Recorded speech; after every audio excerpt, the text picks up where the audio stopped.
เนาะขึ้นมากะ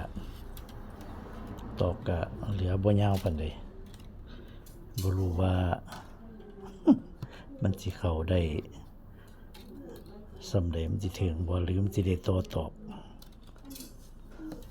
พยายามเต็มที่แล้วพี่น้องแต่ว่ามันหังบ่เข้า ไปเราตอกสุดใหม่เข้ามาแล้วนะ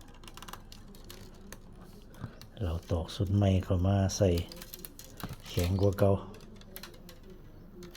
แต่ปานนั้นก็ยังสิบ่เข้าอยู่ตอกสั่งมันแข็งสารแต่ละรอบเขาก็คุมเต็มที่อยู่ดิอันเขาบ่ทันนี่ปลายไม่ตอกบ่จดกันนี่แสดงว่าตอกบ่ถึงตอกสั่งเขาต้องได้ตอกสั่ง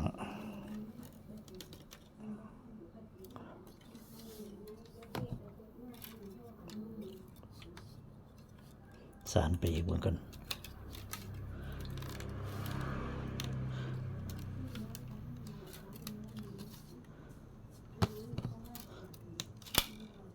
อีกจัก2-3 รอบก็คือสิเป็นตาไผ่กาวแล้วล่ะบางทรง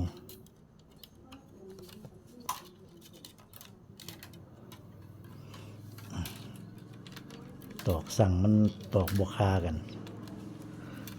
มันตอกสั้นตอกยาวถอนมาใส่กันก็มันก็สิได้ต่ออยู่แล้วล่ะต่อเป็นบางเส้นแต่ว่าหังมันสิได้ต่อหลายปานใดเท่านั้นล่ะต่อจักเส้นเท่านั้นล่ะ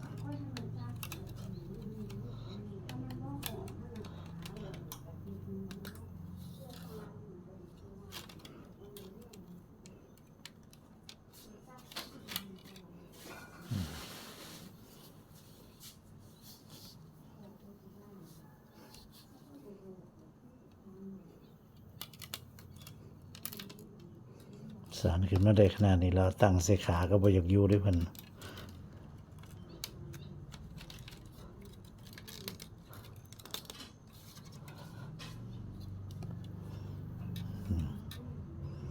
เอาสารขึ้นมาฮอดหม่องสวยตอกแล้ว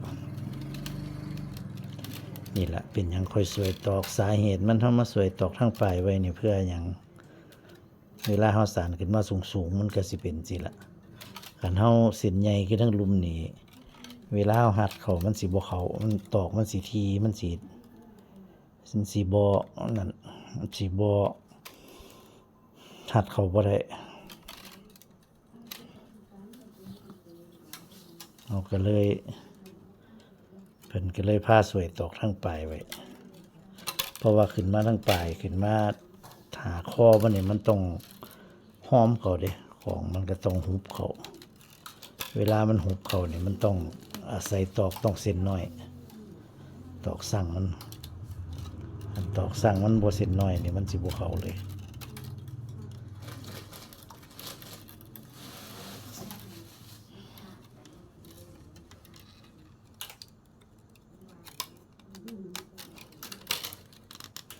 แต่คันเฮาสวยตอกปานนี้หาลางเที่ยเฮาเอาไปดีๆมันยังบ่อยากเข้าอยู่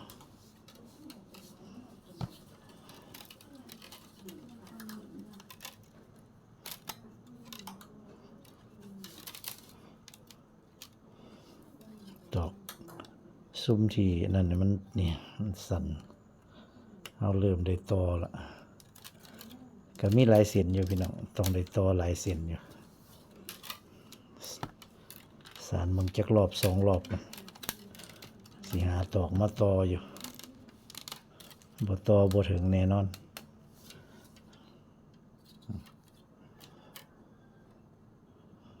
เอาต่อไว้แล้วนี่สารขึ้นมาสุดเส้นในแล้วก็ต่อเส้นนอกไปเลยนี่อีกเส้นหนึ่งพี่อีกเส้นหนึ่งนี่อีกเส้นหนึ่งนี่อีกเส้นหนึ่งนี่มีอยู่ประมาณ6-7 เส้น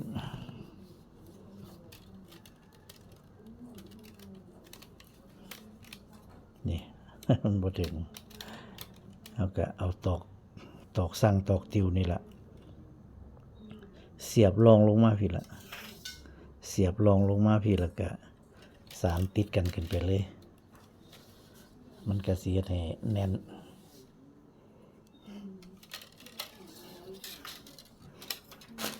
ตอก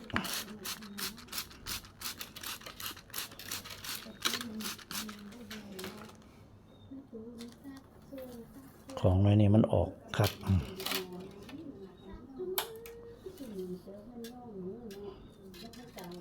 ปล่อยมันออกแล้วเราจะค่อยหุบเขาสารหุบเขาเพราะว่า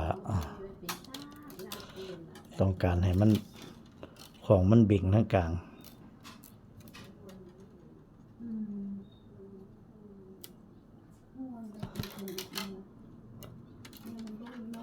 ต้องการให้มันบิ่งทั้งกลางออกให้มันปุงๆออกจังหน่อย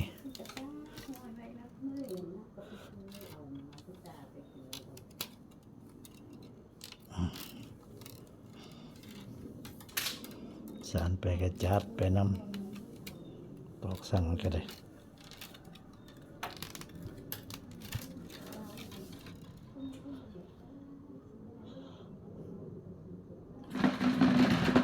มันบ่อยากอยู่เอาตั้งใส่ขามันก็บ่อยากอยู่มันอยากแล่นลง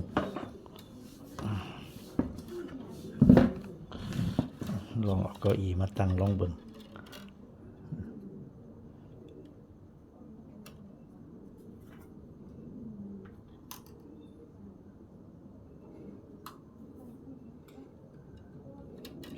3 หลอด 2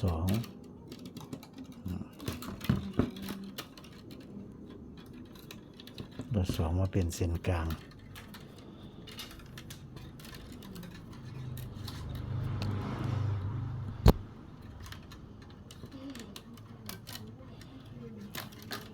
เดินต่ออีกรอบหนึ่งก้าวหนึ่ง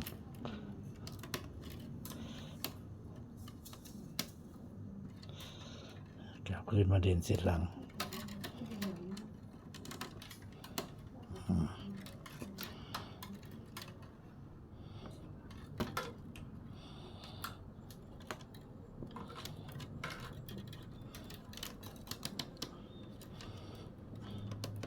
เนี่ยมันไก่มาอยู่ทั้งหน้าสุด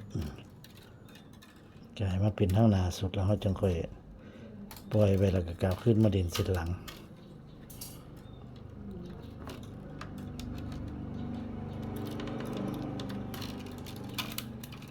เวลาสิจัดเขาจะคม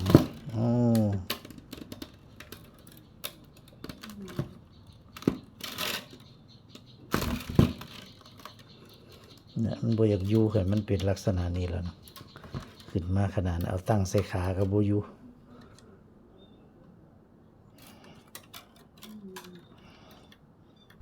เรียนพุ่นเรียนพี่อย่างนี้นะ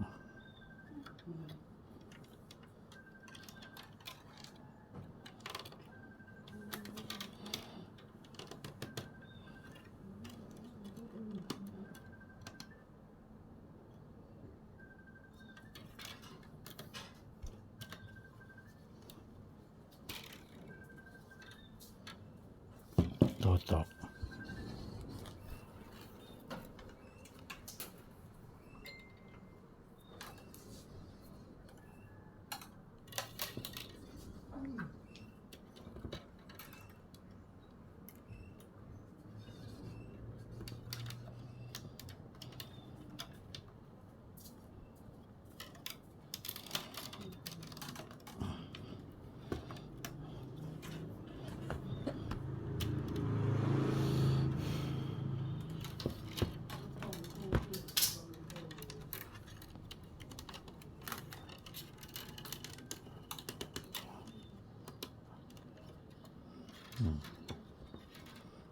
ทีนี้เราก็หักออก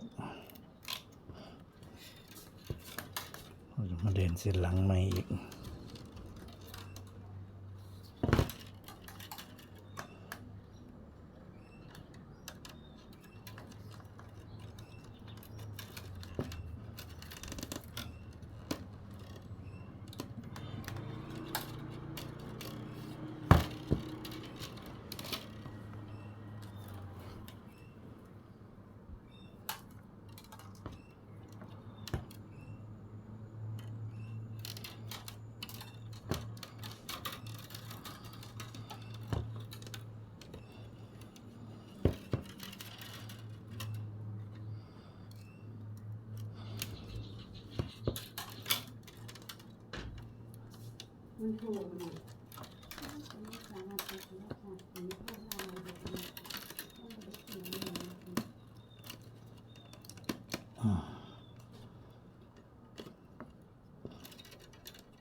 สารสุดตกสุดนี้ก็คือสีเป็นตาไผ่กาวลงทรง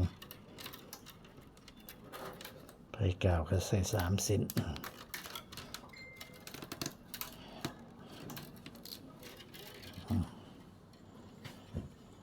ปอก5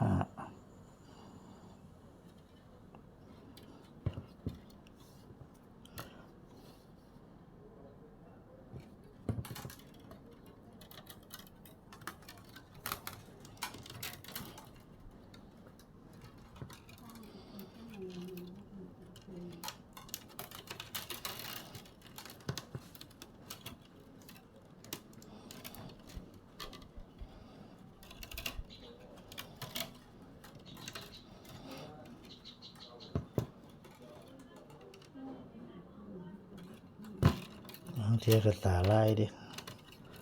ขาม4ขาม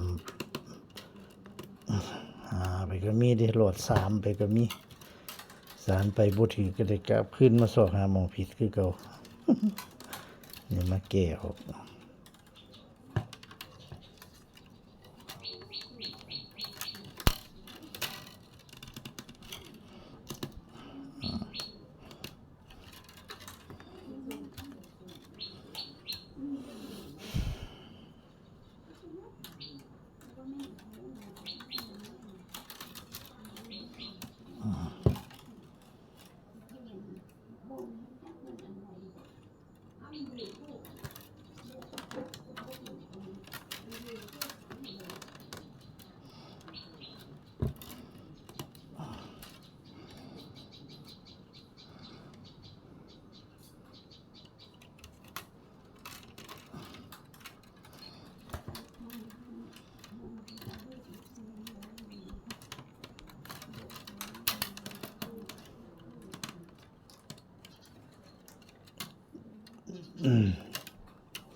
อยากสำคัญน้ำขอมันกันขึ้นมา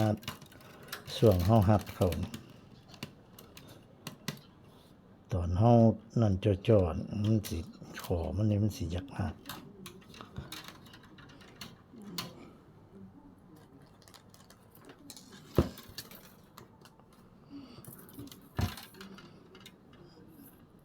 เช่นนี้มันสุดก็มันบ่ถึงก็ต่อสารไปให้มันขึ้นมาอยู่เส้นหลังสิเราก็ต่อให้มันอยู่ทั้งหลังสุดเราก็ต่อ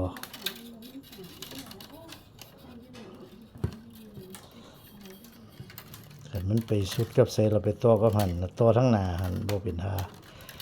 บ่แน่นบ่อยู่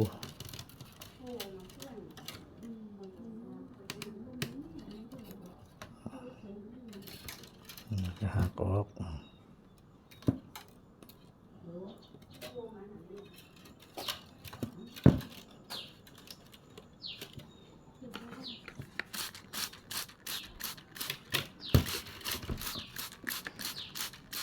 น้ำขาดบ่ได้ช่วงเฮาเริ่มเอามันเข้าเอาหัดมันเข้านี่ต้องใส่น้ำอยู่ตลอดเวลาถ้าน้ำขาดนี่มันมืนตอกมันมืนนี่มันสิบ่อยู่ตามเป้าที่เฮาอันนั้นมัน